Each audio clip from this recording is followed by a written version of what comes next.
안녕하세요.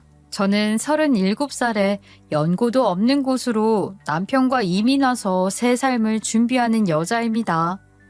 솔직히 이혼하고 떠나올 때는 지긋지긋한 사람들부터 절 보는 시선까지 모든 게 싫어서 다 내려놓고 와버렸는데 왜 나쁜 기억은 점점 희미해진다고들 하잖아요. 요즘은 한국 이야기만 나와도 괜히 반가운 느낌이 듭니다. 사실 제가 있는 곳이 한국 사람이 드문 곳이라서 가끔 친구들과 대화가 사무치게 그리울 때가 많아요. 그때마다 이 사연을 들으며 유일하게 외로움을 달래곤 했습니다. 얼마나 큰일을 겪었으면 비행기로 18시간이 넘게 걸리는 이 먼 데까지 와서 살 생각을 했는지 궁금하신가요? 훌훌 털고 오고 싶었던 그때 이야기를 지금부터 여러분께 들려드릴게요. 전 결혼을 결심하고부터 형편이 어려워서 많은 걸 포기했습니다. 예식장 비용부터 줄일 대로 줄여 정말 간소하게 치렀죠. 남편하고 우리 둘 힘으로만 모든 걸 마련해야 했기 때문에 신혼집 같은 건 솔직히 엄두도 못 냈어요. 이자 낼 게 감당이 안 돼서 일단 월세방 얻어 살면서 나중에 신혼집을 마련하자는 생각뿐이었죠. 심지어 결혼 당시 저는 아버지가 돌아가신 지 3년째 되던 해였고 그렇다 보니 우리 집 형편이 쪼들린다는 건 구태여 묻지 않아도 뻔히 잘 아는 상황이었으니까요. 평생 주부로 산 엄마가 무슨 돈이 있었겠어요. 아빠가 남겨놓은 돈과 집 한 채로 근근히 버티고 살았으니 말이죠. 그래서 결혼 자체가 엄마에게도 얼마나 큰 부담감일지 괜히 미안해졌습니다. 엄마, 나 결혼한다고 엄마까지 괜히 이것저것 신경 쓸 거 없어. 요즘 집이 한두 푼도 아니고 다들 이렇게 시작해. 그리고 시어머니도 혼자 되셔서 무슨 돈이 있겠어. 지금까지 자식들 용돈 받아서 생활비하고 그러신다는데. 그래서 우리가 알아서 하기로 했어. 아무리 그래도 엄마가 우리 딸 빈손으로는 시집 못 보내지. 응? 그게 무슨 소리야, 엄마. 혹시 어디서 돈 빌리고 대출 알아보고 그러는 건 아니지? 그건 절대 안 돼. 요즘 이자가 얼마나 센데. 괜히 부담 갖지 말라니까. 서로 처지도 비슷해서 정말 괜찮아. 아, 내가 이래서 엄마한테 결혼한다는 소리 하는 게 겁났어. 얘는 누가 할 소리를 해. 엄마는 섭섭했어. 아이, 결혼 준비한다는 애가 빠듯해서 힘들 거 다 아는데 힘들단 얘기도 안 해서 그게 얼마나 속상한지 알아? 엄마는 어차피 아무것도 못 해줄 사람이라서 대화할 필요도 없다는 거야? 그래? 아이, 무슨 소리야. 내가 징징대는 소리 하면 엄마 더 속상할까 봐 그랬지. 그래도 힘들고 어려운 건 나누는 거고 아이, 모든 엄마한테 말하는 거야. 너 걷는 것만 봐도 엄마가 기분이 어떤지 다 아는데 감춰질 것 같아? 말 안 하고 끙끙대는 게 티나. 엄마는 한 번쯤 네가 와서 이런저런 얘기해 주길 기다리고 있었어. 그러더니 엄마는 오래 고민했던 이야기를 준비하며 저에게 통장 하나를 건네더라고요. 받아. 네가 걱정하는 남의 돈 빌리고 대출 받은 거 절대 아니야. 살아있을 때 네 아빠가 20살 될 때부터 결혼자금이라고 조금씩 적금 들어 놓은 건데 자동이체로 매달 꼬박꼬박 모은 거라 그래도 전셋집 얻을 정도는 될 거다. 월세 아껴서 그 돈으로 집 하나는 얻어서 시작해. 기반이 있어야 나중에 집도 사고 그러지. 아무리 힘들어도 엄마가 이 돈은 절대 안 건드렸어. 너 주려고 모은 거니까. 그리고 우리 딸, 엄마는 아무것도 없이 빈손으로 시집 보내고 고생하는 모습 보고 싶지 않아. 뭐라도 너한테 힘이 되고 싶지. 정말? 아빠가 여태 이걸 모았다고? 나한테 한 번도 그런 말 한 적 없는데. 너 기억나는지 모르겠다. 네가 대학교 1학년 땐가 집에 친구들 여러 데리고 온 적 있었잖아. 차 끊겨서 우리 집에서 자고 가겠다고. 아이, 그때 남자애 하나가 네 아빠를 보더니 장인어른 될지도 모르니까 절 올리겠다고 장난을 치는데 나중에 네 아빠가 방에 와서 그러는 거야. 딸이 시집갈 나이가 된 걸 모르고 산 것 같다고. 여태 아무 준비도 안 했는데 이러다 덜컥 시집 간다고 하면 아무것도 못 해줘서 어쩌나. 그 걱정이 생긴 거지. 정말 그때부터? 하긴 걱정 많은 우리 아빠라면 그런 고민할 사람이네. 웃고 넘길 사람 아니지. 그러니까 누구 딸 아니랄까봐 고민 생기면 아주 입부터 꾹 닫는 것도 닮았어 아주. 그 오랜 시간을 지나오면서 왜 위기가 없었겠어요?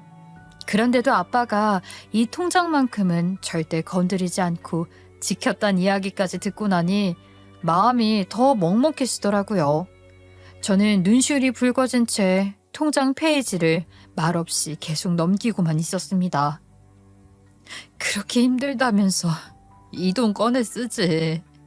난 엄마 다는 못 받을 것 같아. 정말 필요한 돈만 조금 꺼내 쓰고 나머진 그냥 엄마가 갖고 있는 게 나을 것 같은데. 솔직히 너무 큰 금액이기도 하고 내가 이러면 남편도 부담 느낄 수 있을 것 같아서. 무슨 부담, 부부들 사이에. 아마 시댁에서도 알면 내 눈치 보실 거야. 결혼 전에 나도 남편도 서로 상황이 비슷해서 마음이 편했던 것도 있어.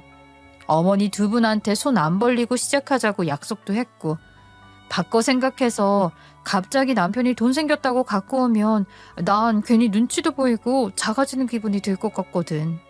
간단하게 생각할 문제가 아닌 것 같아서 조금 난감하네. 아유, 뭘 그리 복잡하게 생각할 거 있니? 그냥 돌아가신 아빠가 하늘에서 돈 보내줬다 생각하고 필요한데 잘 쓰고 더 잘 사는 모습 보여주면 그만이지. 약속 하나 때문에 있는 돈을 왜 굳이 안 써? 잘 얘기해봐. 이 돈으로 자존심 세우려고 그러는 것도 아니잖아. 그리고 시댁에서 네 눈치 좀 보면 어때? 네가 눈치 보는 것보다 시댁에서 네 눈치 보는 게 낫지. 내 딸인데. 부모님이 마련해준 돈은 정말 생각지도 못한 일이어서 저도 모르게 걱정부터 들더라고요. 그리고 남편에게 조심스럽게 돈을 더 끌어올 곳이 생겼다면서 떠보듯 이야기를 했는데 그 말을 꺼내자마자 불쾌한 반응을 보이더라고요. 이런 부분은 사실 연애 때부터 쭉 그랬어요. 남편은 계획이 틀어지는 상황을 가장 싫어했거든요. 우리 전에 약속한 거랑은 좀 다른 이야기지만 엄마가 그러는데 아빠가 결혼 자금으로 돌아가시기 전까지 모아둔 돈이 조금 있었나 봐. 월세 얻어서 시작한다는 이야기를 들으니까 엄마도 마음이 그랬는지 돈 보태서 집 얻으면 어떻겠냐고 하시는데. 갑자기 무슨 돈? 아버님이 결혼 자금을 마련해뒀었다고? 나도 이번에 알았어. 무리해서 얻은 것도 아니고 나 주려고 한 거라니까. 그럼 우리 집은?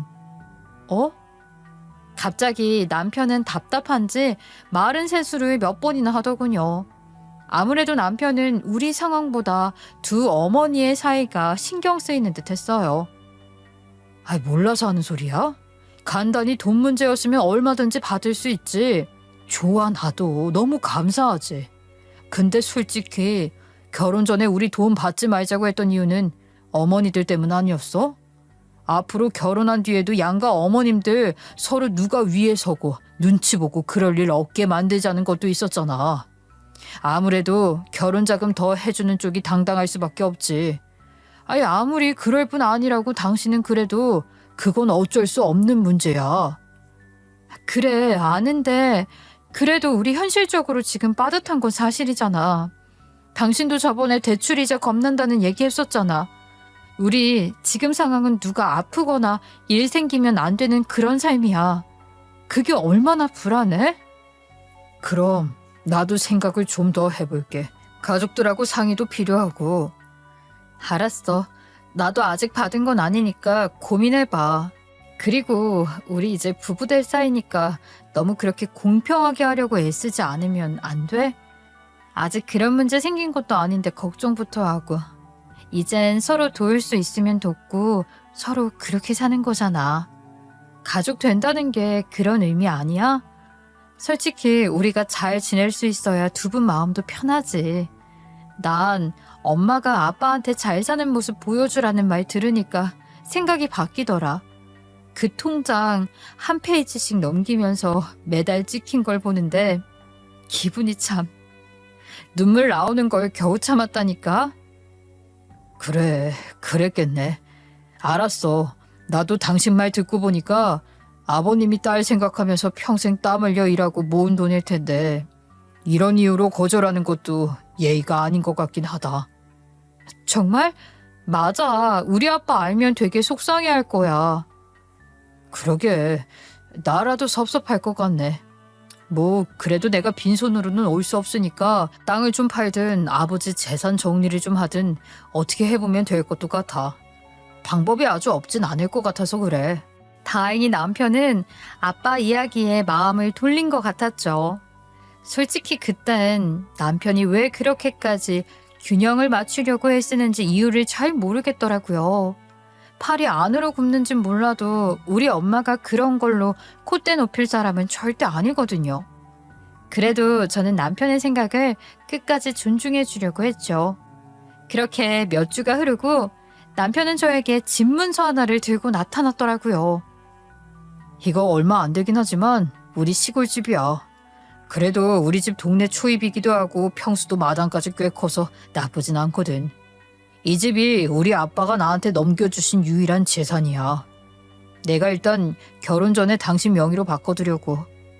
그래도 아버님이 남겨주신 돈이 적지 않은데 나도 이 정도는 해주는 게 맞을 것 같아. 뭐 턱없이 부족한 돈이긴 해도 염치 없는 놈 되기는 싫다. 아, 이 집 지금 어머니 사는 데 아니야? 그렇긴 한데 명의는 내 거였거든. 우리 엄마가 돈 관리를 못해서 몇 번 사고가 난 뒤로부턴 전적으로 내가 도맡아 하다 보니까 그렇게 됐어. 근데 나도 그 통장 보니까 마음이 울컥해지더라. 아버님이 15년 넘게 평생 이날만 생각하며 모은 돈이잖아. 전부를 내주셨단 생각이 드는 거야.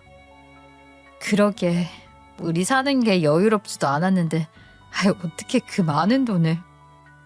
나도 그래서 여기저기 돈 끌어다가 구색이나 맞추는 걸로는 마음이 그렇더라고. 그래도 그것에 비하면 너무 별 볼 일 없지만 나도 당신한테 우리 아버지가 준 전부를 준다는 마음으로 준비한 거야. 이렇게까지 안 해도 된다니까 참. 내가 이렇게 해야 나중에 아버님 찾아뵙고 그럴 때 부끄럽지 않을 것 같아서 그래. 그러니까 내가 떳떳할 수 있게 당신이 그냥 받아줬으면 좋겠어. 어차피 엄마가 명의 이런 건 관심도 없고 둔감해. 그쪽으로는. 그렇게 남편의 간곡한 부탁에 시댁집을 받고 아빠가 남겨준 돈으로 신혼집을 얻어 훨씬 여유로운 시작을 할 수 있었습니다. 당장 내일이 두렵던 시간은 사라지고 깨가 쏟아지는 생활이 계속되었죠. 그리고 시댁에서도 이 상황을 알았는지 엄마 말대로 저를 대하는 게 좀 다르긴 하더라고요. 조심조심하는 게 느껴진다고 할까요? 그러던 어느 날 재택근무를 하면서 밀린 집안일을 한참 하다가 열리지 않는 문서가 있어 남편 컴퓨터 앞에 앉았는데 켜자마자 자동으로 로그인이 되더라고요. 아무리 남편이고 부부라지만 이런 것까지 보는 건 선을 넘는 거잖아요. 곧바로 로그아웃 하려는 그 순간 시어머니의 대화가 눈에 들어왔습니다. 사돈이 들던 그 가방 좋은 거지? 나도 비슷한 걸로 하나 사줘. 갑자기 무슨 가방이요? 우리가 사드린 것도 아닌데. 나도 안다. 내가 사돈만 만나고 오면 고개 숙이느라 이 아주 목이 아플 지경이야. 안 그래도 그 집에서 결혼할 때 집 해줬다고 으스대는데 만날 때마다 좋은 가방 하나도 없이 사람이 더 없어 보이잖아. 넌 그런 걸 몰라도 너무 몰라. 아유, 날 얼마나 시골 여편네 보듯 깔보는 줄 알아? 엄마 오해야. 장모님 그런 분 아니에요. 그리고 얼마나 자주 본다고 그래요. 그리고 또 무슨 가방은 가방이야. 그날 난 보지도 못했는데 엄마가 괜히 그러는 거야. 나중에 엄마 생신 돌아오면 그때 사드릴게요. 저번 달에 둘째가 뭐 사주기로 했다고 하지 않았어요? 아이고, 너 지금 네 동생 상황 알고나 말하는 거야? 걔 지금 결혼 준비로도 코가 빠져. 넌 엄마가 아들한테 이렇게까지 자존심 구겨가면서 말하는데 에휴, 어떻게 그냥 사준다는 말을 안 하니? 다달이 조금씩 아프면 되잖아. 내가 지금 둘째 상견례부터 해서 차려입고 가야 할 때가 많으니까 그러는 거 아니야? 어? 이 엄마가 없어 보이는 게 좋지? 아주 가난한 어디 시골 여자로 보이는 게 좋다는 거잖아. 아휴, 이라니까 나중에 이야기해요. 가방 하나로 달라 보이지도 않는다니까. 그런데 전 그 말을 하는 시어머니가 안타깝게 느껴지더라고요. 여태 저랑 엄마 눈치를 보고 있던 것도 알고 있던 사실이지만 엄마가 든 가방 하나까지 주눅이 들 거라곤 생각도 못 했거든요. 솔직히 엄마도 명품이라곤 해도 유행진한 구식 가방일 뿐인데 그래서 가방 하나만 사달라는 부탁까지 하는데 순순히 들어주지 않는 아들하고 얘기하는 게 속상했겠다 싶었죠. 더 웃긴 건 어머니 프로필 사진이 예쁜 가방으로 바뀌어 있더라고요. 아유, 속 보인다는 생각은 들었지만 그때만 해도 귀엽게 봐줄 수 있는 정도였어요. 그래서 직접 남편에게 이야기를 했죠.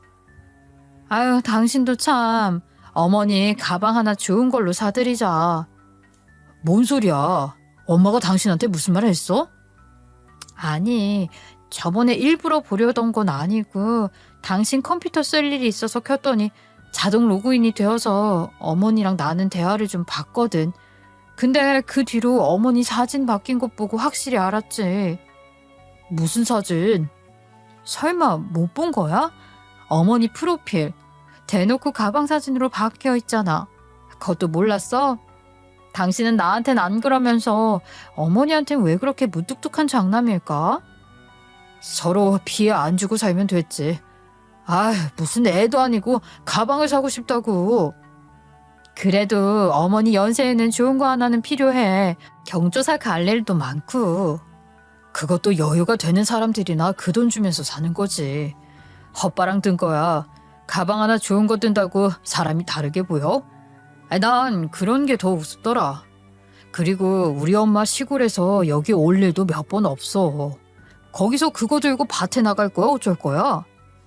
어머니도 여자야. 어차피 용돈 드리는 돈이나 비슷한데 기분 좋게 우리가 모시고 가서 봐드리고 하면 기분 좋잖아. 자랑도 하고 싶고. 고상견례 날짜도 잡혔다면서 기왕 사드릴 거 그때 드시게 미리 사드리는 게 어때? 내가 모시고 갈게. 몰라. 당신이 알아서 해. 적당한 걸로 할게. 말이 명품이지 가격은 천차만별이거든. 그래도 이런 재미가 있어야 장남 잘 키우고 옆에 좋은 며느리 얻었다는 생각도 하시지. 이번에 어머니 시골 가서 자랑할 일 많이 만들어드려야겠네. 무심한 남편의 대신에 제가 감초 같은 역할을 할 수 있겠다는 생각이 들었죠. 이래서 딸이 최고라는 말을 하는 건가 싶기도 하고요. 그전엔 남편이 어련히 장남이니 잘하겠지 싶은 마음에 저도 세세히 들여다보지 않았던 것도 있는데 어머니가 서럽고 작아지는 마음을 많이 느꼈겠다 싶었어요. 게다가 딸 있는 우리 집과는 달리 아들만 둘인 어머니 상황이 다를 수도 있겠다는 생각을 안 해봤거든요. 왜 딸들은 자그마한 것 하나만 봐도 엄마하고 나눠 쓰고 친구처럼 지내잖아요. 이번 일로 어머니랑 좀 더 가까워지는 계기를 마련해야겠다 마음도 먹었죠. 아휴, 역시 우리 며느리밖에 없다. 눈치 하나는 빨라. 이래서 딸이 좋다고 그러나 봐. 너도 알잖니. 좋은 자리 가면 여자들끼린 요요 가방부터 보잖아. 난 사실 그날 그러고 며칠 뒤에 연락 와서 하나 사라고 할 줄 알았거든. 근데 웬일이야. 몇 주가 가도 이놈이 연락 한 통이 없는 거야. 가끔 그런 부분에서 무심한 때가 있긴 해요. 어머니가 이해하셔요. 그러니까 에휴, 나도 자존심이 있지. 또 연락해서 사정하기는 싫고. 그런데 그때 네가 연락이 와서 백화점 가자고 하니까 얼마나 내가 놀랐다고. 역시 여자 마음은 여자가 알아. 맞아요. 남자들은 몰라서도 더 그렇죠. 제가 어머님이랑 어울릴 것 같은 가방 미리 봐놨는데 저 따라서 가보실래요? 어머니 화사한 색 좋아하시니까 밝은 걸로 하시면 더 좋을 것 같아요. 그럴까? 그래, 그게 좋겠다. 얼굴도 아주 화사해 보이게. 신난 어머니는 백화점에서 가방을 사고 나와 빙글빙글 돌기까지 하더라고요.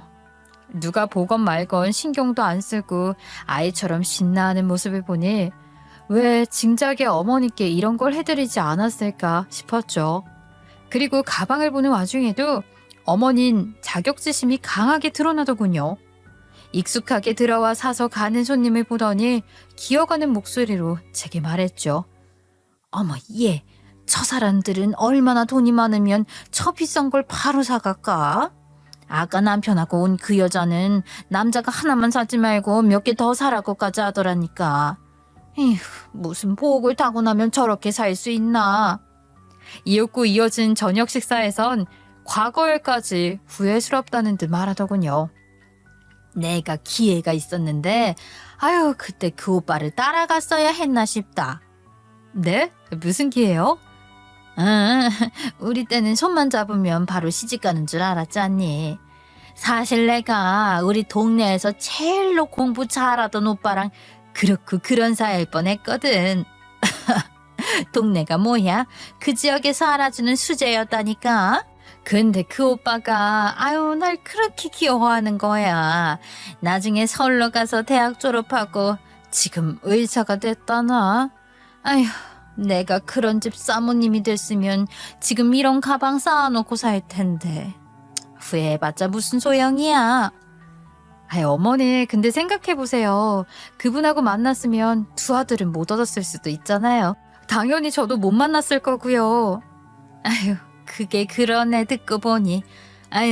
아들놈들은 됐고 이렇게 착하고 센스도 좋은 며느리를 못 만날 수도 있었겠네. 그러면 안 되지.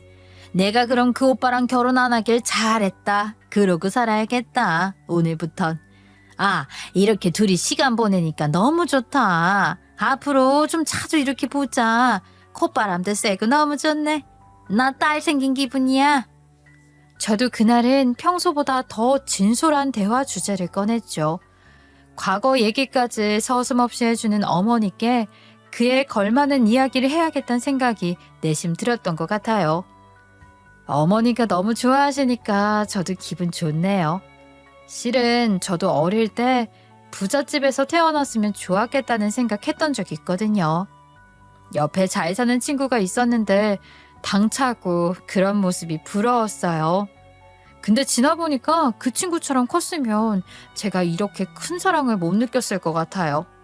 당연하게 받고 누리면서 감사를 모르고 컸겠죠? 욕심도 많다. 너 정도면 부잣집에서 가정교육 착실히 받고 잘만 컸지. 아니에요. 집까지 턱 해오고 그게 어디 쉽니? 그건 저도 아빠한테 참 감사하죠. 평생 일한 돈 모아서 주신 거니까 더 크게 느껴지더라고요. 이것 때문에 더 빠듯하게 사셨을 거예요. 그 와중에도 한번 거르지도 않고 꺼내 쓰지도 않았다는 게 제가 결혼해서 보니까 더 쉬운 일이 아니더라고요.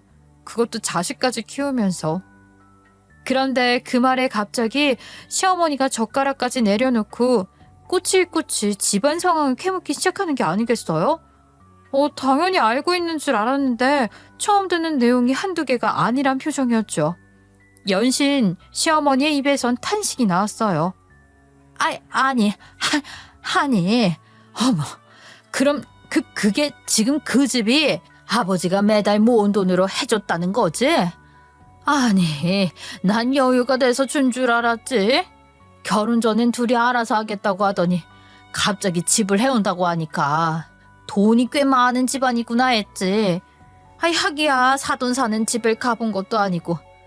근데 너흰 왜 그런 얘기를 여태 나한테 한마디도 안 했어? 뭐 내가 안다고 달라진 건 아니다만 너에 대한 오해가 많았네.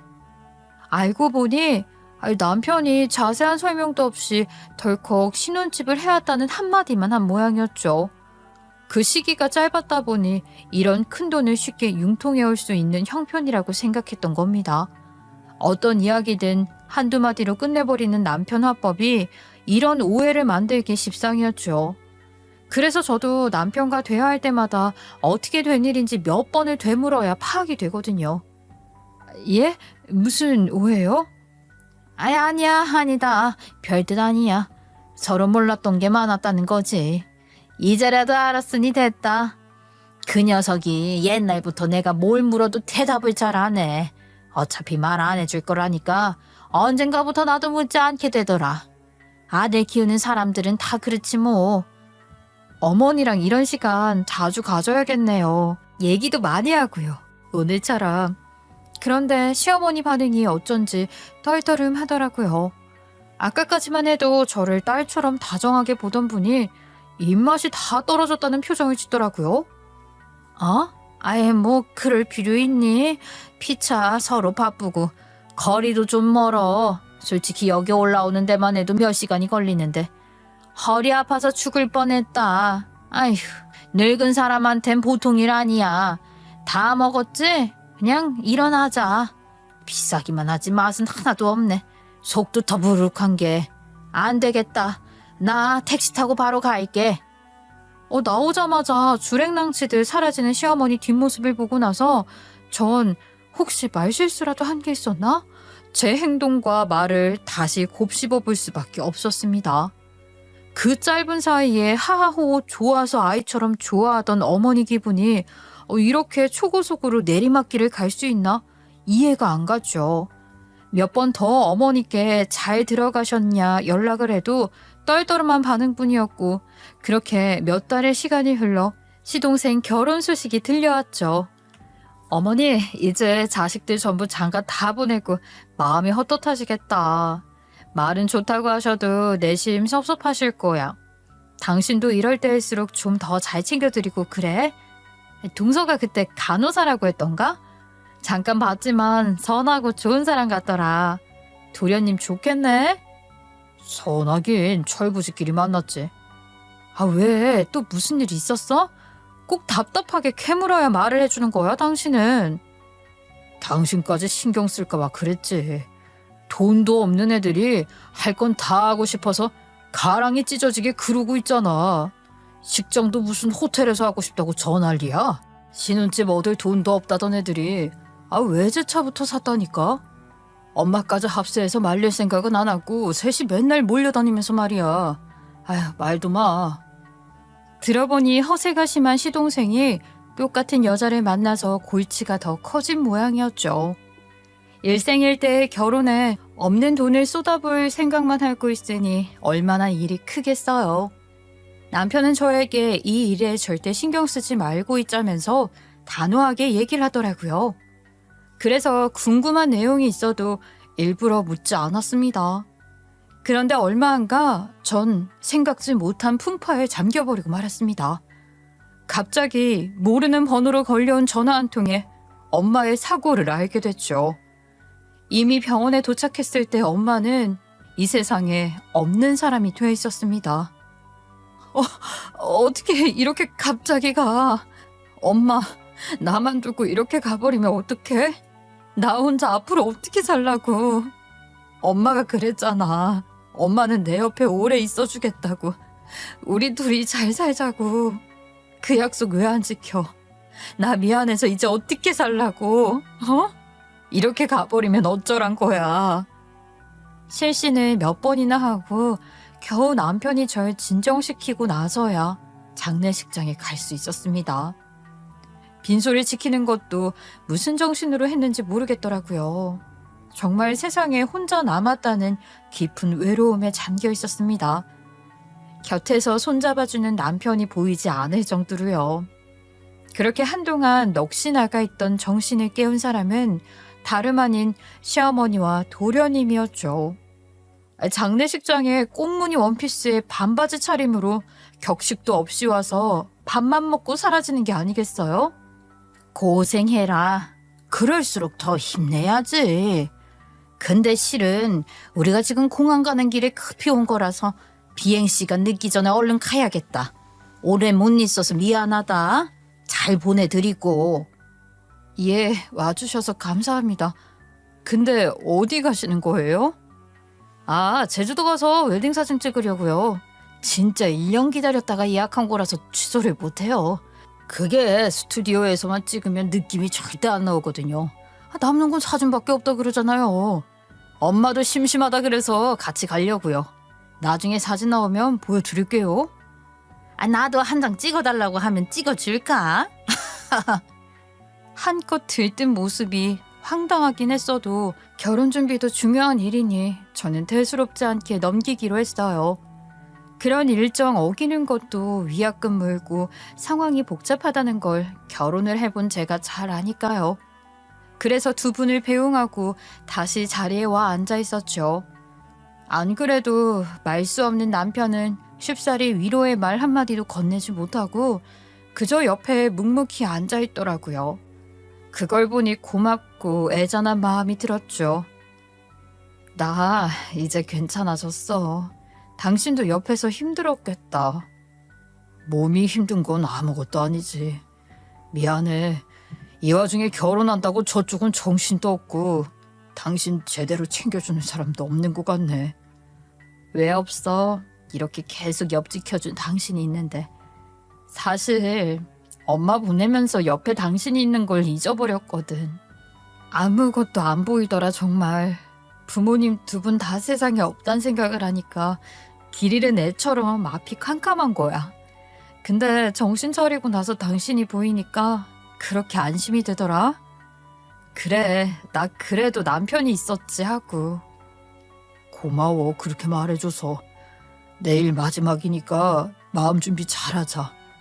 그래도 거기 아버님 먼저 가서 어머니 기다려주실 것 같아서 외롭진 않을 거야. 우리가 잘 사는 모습 여기서 보여드리고 있자. 오늘은 엄마 집 정리도 할 겸 거기 가서 하룻밤 자야겠다. 나도 같이 가 그럼. 주택이라 늦은 시간에 혼자 있으면 무서울 수 있어. 당신 혼자 시간 필요한 거 아니면 같이 가. 그렇게 저는 엄마를 보내기 하루 전날 마지막으로 엄마의 흔적을 온전히 느끼기로 했습니다. 엄마 냄새가 나는 이불과 옷가지를 품에 안으니 꼭 엄마를 안고 있는 착각이 들어 눈물이 터지더군요. 그러다 잠시 뒤 부스럭대는 소리에 거실로 나와보니 남편이 이것저것 서랍을 열어보고 있더라고요. 우리 없던 사이에 누가 왔다 간 것 같아서 뭐 없어진 건 없나 보고 있어. 뭐? 서랍이 열려 있었어? 어머니 평소에 흐트러진 상태로 물건 놓는 분 아니잖아. 항상 제자리에 정리정돈 칼같이 하시는 분이 이렇게 서랍 안을 어지럽게 둘 리가 없지. 당신도 봐. 어머니가 이렇게 쑤셔박던 물건을 넣어둘 뿐이야? 어? 진짜? 엄마 절대 그렇게 안 주는데. 현관문 열려있던 건 아니었지? 일단 난 거실 쪽이랑 주방 볼 테니까 당신이 안방부터 봐. 그렇게 한참을 구역을 나눠서 엄마 물건이 사라진 게 없는지 보고 있는데 그때 마침 눈에 띄는 것이 보이더군요. 엄마의 폐물함이 말끔히 비워진 채 아무것도 남지 않은 상태였어요. 예전에 집이 힘들 때 엄마가 폐물을 팔아 생활한 적이 있었고 그 미안함 때문에 아빠가 엄마 생일 때마다 선물한 반지와 목걸이가 꽤 많은 편이었거든요. 그게 하나도 남김없이 싹 사라진 걸 보고 확신했죠. 없어, 아무것도. 엄마 폐물이 하나도 없이 다 사라졌어. 도둑이 든 것 같아, 여보. 우리 당장 경찰에 신고부터 하자. 뒤이어 엄마 가방이 나와 있는 것도 찜찜했죠. 그건 시어머니가 탐내던 엄마의 명품 가방이었는데 스카프나 지갑 같은 걸 억지로 넣어둔 채 깜빡하고 나갔다는 느낌이 들더라고요. 요즘같이 CCTV가 많은 세상에 이런 겁도 없는 좀도둑이 다 있나 싶었습니다. 그런데 그때 제주도에 도착한 시어머니가 연락이 왔더라고요. 어머니, 지금 친정집에 도둑이 들어서 제가 경황이 없어 그러는데 나중에. 어머, 내 정신 좀 봐. 내가 그 얘기를 너한테 안 하고 왔구나. 네? 폐물 없어진 것 때문에 그러지? 그거 신고할 거 없어. 내가 급히 좀 필요해서 갖고 왔다. 우리 둘째가 결혼 준비에 돈이 꽤 많이 들어서 전세금 날짜가 오는데 돈이 없다고 발만 구르고 있잖니. 너희보다 어린데 무슨 돈이 있겠니?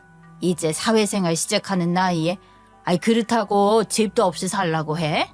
내가 도저히 다른 방법이 없어서 그걸로 전세금 보태줬으니까 그리 알아라. 긴 얘기는 여행 끝나고 가서 설명해 줄게. 잠깐만요. 그러니까 어머니가 이걸 갖고 가셨단 거예요? 아유, 어차피 너희한테 돈 좀 해오라고 할 참이었어. 아이, 뭐 그 돈이 그 돈이지. 아니요.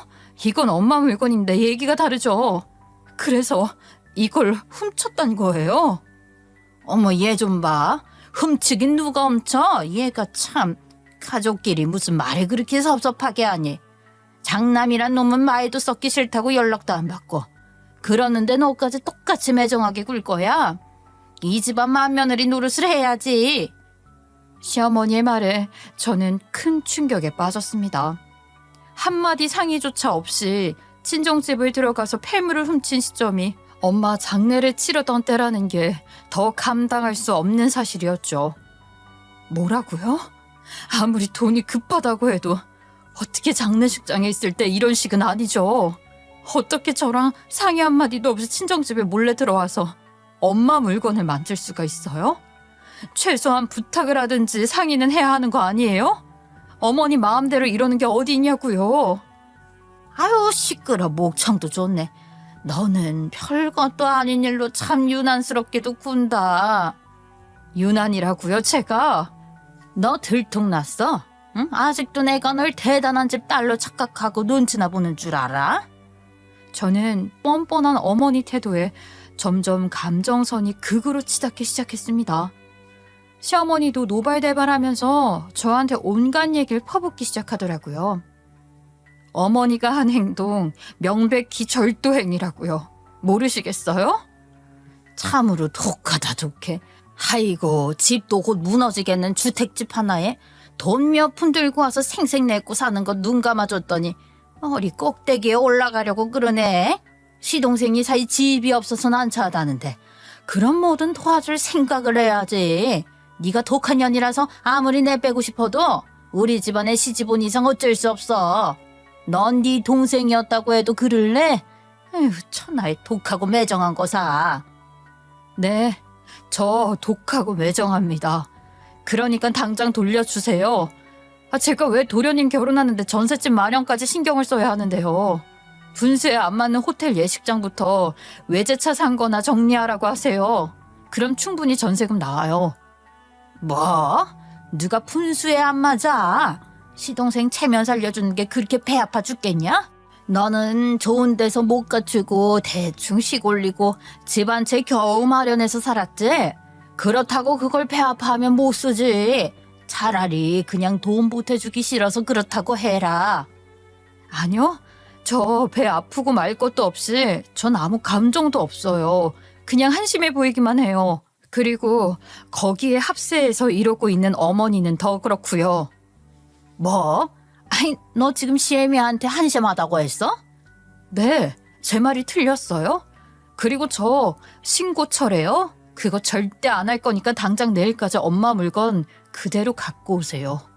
안 그러면 어머니 저랑 다시 보는 건 경찰서가 될 겁니다. 하나 이 싸가지 없는 게 시애미를 감옥에 넣겠다는 소리까지 하네? 잘 들으세요. 오늘부터 제 인생에는 시어머니 같은 건 없어요. 독하고 매정한 년 소리까지 들어가면서 돈 필요하고 사고 싶은 거 생길 때만 며느리 취급하는데 그것도 모자라 상 치르고 있는 와중에 저희 집까지 터는 분을 제가 왜 시어머니로 모셔야 하는데요. 어머니가 한 행동을 돌아보면 아실 거 아니에요? 그래, 어디 한번 해봐. 그게 쉽나? 저 이대로 절대 안 물러나요. 돈 한 푼도 못 줍니다. 이미 저에겐 뻔뻔한 도둑으로밖에 보이지 않았어요. 한참을 제 뒤에서 눈치 보고 서 있던 남편은 전화를 바닥으로 던지며 소리를 치는 저를 진정시키려고 애쓰더군요. 어떻게 장례 치르는데 그 틈에 이럴 수가 있어, 어떡해. 이게 사람이 할 짓이냐고. 진정해. 당신 이러다가 또 쓰러져. 내일 어머니는 봐야지 마지막인데. 들었지 당신도? 그게 당신 어머니란 사람이 한 짓이라고. 내가 이제 당신하고 어떻게 살까? 똑똑히 들어. 난 당신 어머니 절도로 신고할 거고 우리 이혼으로 끝낼 거니까 그렇게 알아. 그래, 딱 하루만 무조건 당신 결정 따를 테니까 하루만 넘기자, 어? 아니 어떻게 그러고 미안함도 없이 장례식에 그러고 왔어? 진짜 사람으로도 안 보인다. 내가 생각이 짧았어, 여보. 난 솔직히 나만 연락 피하고 단호하게 하면 문제없이 끝날 줄 알았거든. 당신한테 그 피해가 가리라고는 정말 상상도 못했어. 내가 처신을 못한 것 같아. 부부라고 말로만 그러면서 당신한테 제대로 말도 안 해주고, 나도 내 동생이지만 한심하기 짝이 없어서 말하기도 부끄럽더라고. 근데 그게 이런 상황을 만든 것 같아. 정말 미안해. 안 그래도 당신 가장 힘든 이 시점에 면목 없다. 우리 엄마 대신해서 사과할게. 난 정말 노력했어. 좋은 며느리 되려고. 당신도 알잖아. 무뚝뚝한 당신 자리 내가 메꾸려고 노력했고, 우리 둘이 잘 살아서 용돈도 많이 드리고 싶고 그랬다고. 근데 결과가 어떻게 이래? 말해봐. 내가 어머니한테 이런 소리 들을 만한 행동한 게 있는지. 아니, 폐물을 훔쳐가는 시어머니를 보고도 네네, 잘 그러셨어요. 했어야 돼? 아니, 당신 잘못한 거 하나도 없어. 그동안 애쓴 것도 다 알고. 당신 동생 집을 우리가 마련해 준 게 상식적으로 맞아? 가족이란 이유로 우리 엄마 물건까지 팔아서라도 돈 긁어다 주는 게 맞냐고. 난 싫어. 어디에 어떻게 쓰는지도 모르고 허풍이나 치면서 쓰는 그 돈, 우리 엄마 아빠 애쓰고 고생하며 산 땀까지 보태주기 싫다고. 그런 짓 절대 안 한다고. 내일 우리 엄마 미안해서 어떻게 보내? 당신 가족들 나한테 대못 박은 거야. 남편은 굳게 입을 다문 채 고개를 푹 숙이더군요. 알아. 내가 다른 건 몰라도 이거 하나는 약속할 수 있어. 앞으로 어떤 상황이 와도 난 당신 편이야. 내 가족 안 보고 당신 옆에만 있을 거고. 그래서 당신이 어떤 선택을 하든 무조건 믿고 지켜볼 거야. 그러니까 이제부터 당신이 할 수 있는 일 해. 그렇게 화내면 당신 몸만 아파. 됐고, 나가. 당신도 꼴 보기 싫어. 남편은 말없이 집을 나가더니 새벽에 기척이 들려 나와보니 죽과 약을 사다 놓고 갔더라고요. 사실 그때까지만 해도 남편은 시어머니의 아들로밖에 보이지 않았어요. 말은 제 편이라고는 하지만 솔직히 자기 가족들 무너뜨리는 걸 불구경하듯 보고 동참하기가 어디 쉽겠어요? 그렇게 말이 아닌 속으로 엄마를 떠나보냈고, 그날 부랴부랴 짐을 싸서 남편 말대로 제가 할 수 있는 일을 찾기 시작했습니다. 시어머니가 저지른 일을 이제는 무슨 대화로 나누고 끝낼 수준이 넘었다는 생각이 들었죠. 그렇게 결혼 전부터 갖고 있던 부동산 계약서를 들고 어머니가 제주도에서 올라오기 전에 시골로 먼저 내려갔습니다. 아주 싸게 집을 내놓고 당장 팔고 싶다는 의사를 밝혔더니 부동산에서 놀라는 눈치더라고요. 몇 번이고 정말 내놓을 생각이냐고, 후회하지 않겠냐고 물어봐도 그럴 일 전혀 없을 거라고 단호하게 이야기를 했죠. 빨리만 팔아달라고요. 그리고 며칠 뒤 시어머니가 돌아온 날 때마침 집을 보러 온 분이 있었습니다. 짐도 풀기 전 시어머니는 당황해서 무슨 일이냐고 부동산 분을 내쫓을 기세더라고요. 남편에게 연락해도 받질 않으니 더 미치겠다는 얼굴이었죠. 네, 제가 문 열어드릴게요. 올라가시죠. 너 지금 미쳤어? 네가 뭔데 우리 집 문을 열어줘? 이분이 집 내놓은 주인인데 무슨 소리세요 지금? 예? 주인이 얘라고요? 아닌데, 이거 우리 아들 명의로 돼 있어요. 아, 모르셨구나. 어머님 아들이 빈손으로 장가오기 못하다고 해서 저한테 얼마 되지도 않는 이 시골집을 제 명의로 줬거든요. 제가 누구처럼 남의 집에 도둑처럼 들어와서 물건이나 훔쳐가고 그런 사람인 줄 아셨어요? 제가 두고 보라고 했잖아요. 어머니한테 1원도 못 준다고. 잠깐만, 그 집문서 그거 나한테 한번 보여줘요. 제 말 못 믿어 난. 여기요. 확인하셨죠, 제 이름. 그럼 저는 집 보여드리러 이만 올라갈게요. 그리고 그냥 짐 풀지 말고 그대로 싸서 가시면 되겠다.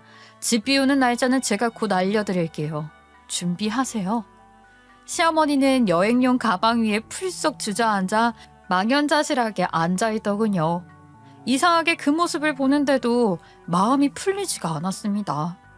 돌아가신 엄마를 시어머니 때문에 빈손으로 보냈다는 생각에 어떤 복수를 하더라도 이미 늦었다는 생각이 들었었거든요. 그래서 더 거침없이 밀어붙이자고 다짐했죠. 그리고 저는 마당에 나와서 저에게 몸을 숙이고 오는 시어머니에게 한마디 해줬습니다. 저더러 독하고 매정하다고 그러셨죠? 어머니가 제 밑바닥에 있던 모습을 제대로 끌어올리셨더라고요. 이번에 제가 어머니 말대로 끝까지 독하고 매정한 모습 보여드릴게요. 지켜보세요. 곧 경찰서에서도 만날 거니까 단단히 준비하시고요. 잠깐만. 얘야, 얘. 이렇게 가면 난 길바닥에서 죽으란 거야? 아니, 너같이 착한 애가 이 늙은이 살찌까지 하루아침에 없애는 게 말이 되니? 그래, 내가 잘못했어. 내가 사돈한테도 찾아가서 빌고 오마. 네 말대로 도둑질한 거야. 경찰서에서 내가 자수할게. 아니요, 저랑 어머니 관계는 이미 끝났어요. 더 이상 제 눈에 다른 사람으로도 안 보이는 어머니하고 무슨 대화를 하겠어요. 아무리 빌고 애원해도 오만정이 다 떨어져서 안타깝게 보이는 마음도 없네요. 아유, 괜히 눈물 콧물 빼면서 수쓰지 마세요. 어머니한텐 그런 눈물 없다는 거 이제 다 아니까요. 아니야, 나 정말 미안해서 우는 거야. 너도 곧 엄마 될 사람 아니니? 자식 있으면 그게 그렇게 돼. 결혼할 애들이 하도 사정사정하면서 뭐든 돈 마련해 오라고 하니까 자식 살리려고 그랬던 거야. 좀 봐줘라, 응? 내가 몇 배로 돈 마련해서 너한테 갚을게. 네가 하란 대로 다 할 테니까 이 집은 살게 해다오, 제발. 이 손 놓으시라고요. 안 떨어지면 제가 어머니 밀어요. 아이고, 내 엉덩이. 나 꼬리뼈가 나간 것 같아. 가지 말고 좀 봐줘. 제가 의사예요? 어머니가 그렇게 아끼는 시동생한테 연락해 보세요. 우습게도 어머님 마당에 있던 큰 대야에 엉덩방아를 찌더군요. 웃음이 쿵 나올 뻔했지만 멈추지 않고 처음에 마음먹은 모든 일을 하나씩 진행했습니다. 결국에는 경찰에 어머니를 절도죄로 신고해서 시동생까지 공범으로 일이 커지게 됐죠. 문을 따고 들어간 사람은 시동생이었거든요. 그리고 남편은 이 모든 일에 흔들림 없이 제 곁에 있었습니다. 가족들이 원망에 차 남편 멱살까지 잡고 흔들어대도 무시를 해버리더군요. 네가 그러고도 내 아들이야? 우리 편을 들어서 빼낼 생각을 해야지, 이 나쁜 놈아. 어떻게 우리가 오게 갈지도 모른다는데 아무것도 안 하고 가만히 있어? 어떻게 내 배로 낳은 놈이 이럴 수가 있냐고. 누가 형이야, 형은. 변호사 선임해서 정리해도 모자랄 판에 저 여자 편을 들어? 오늘부로 형하구나. 완전히 끝이야. 엄마도 호적에서 저딴 인간 당장 파버려. 우리 식구 아니야, 저 새끼는. 꺼져. 우리 앞에 나타나지도 마. 끝까지 합의 없이 가기로 한 저는 전세금 마련하느라 아무것도 없게 된 시동생과 시어머니를 처벌할 수 있게 되었습니다. 혼인신고 안 하고 살던 시점이었는데 동서는 이 소식을 듣자마자 집에서 나가버렸다 하더군요. 그리고 마지막까지 반반으로 싸우고 있던 이혼이란 제 마음도 이 일을 지나오면서 마음을 정할 수 있었습니다. 어제는 40대 60으로 싸우다가 오늘은 51대 49. 맨날 그런 식이야.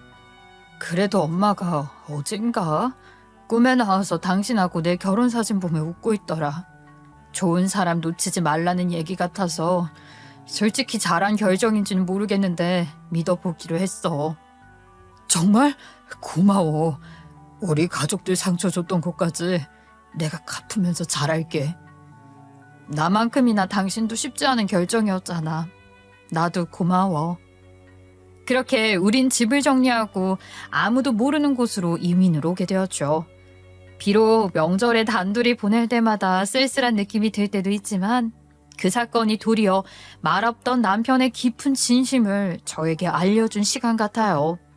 이제는 진짜 우리 둘만 온전한 가족으로 남은 것 같아 서로에게 더 의지하고 애틋하답니다. 내년엔 2세 계획도 세웠는데요. 이제 새 식구가 만들어갈 행복할 시간을 응원해 주셨으면 좋겠습니다. 그리고 하늘에서 이 이야기를 함께 보고 있을 엄마, 아빠, 제가 앞으로 어떻게 사는지 끝까지 지켜봐 주세요. 선택의 기로에 놓일 때마다 그때처럼 꿈에도 와주시고요. 항상 사랑합니다. 그리고 제 이야기를 들어주신 모든 분들에게도 감사 인사드립니다.